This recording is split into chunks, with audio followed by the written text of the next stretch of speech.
شروع اللہ کے نام سے جو نہایت مہربان اور بے حد رحم والا ہے۔ یاد کرو جب ابراہیم علیہ السلام کو اس کے رب نے چند باتوں میں آزمایا اور وہ ان سب میں پورا اتر گیا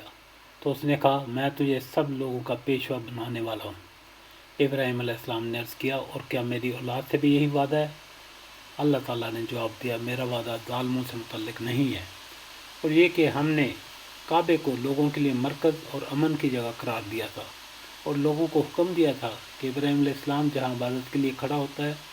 اس مقام کو مستقل جائے نماز بنا لو، اور ابراہیم اور اسماعیل علیہ السلام کو تاکید کی تھی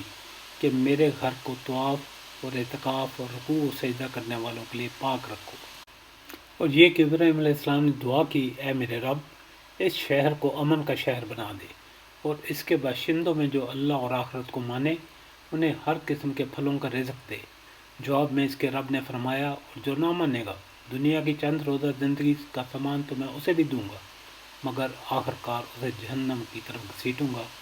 اور وہ بدترین ٹھکانہ ہے۔ اور یاد کرو ابراہیم اور اسماعیل علیہ السلام جب اس گھر کی دیواریں اٹھا رہے تھے تو دعا کرتے جاتے تھے اے ہمارے رب ہم سے یہ خدمت قبول فرما لے،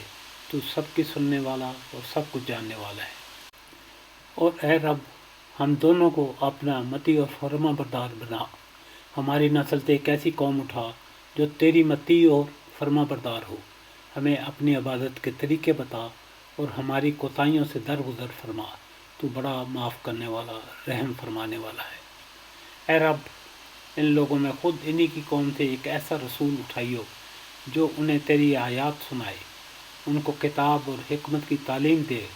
اور ان کی زندگیاں سنوارے، یقیناً تو بڑا زبردست بڑی حکمت والا ہے۔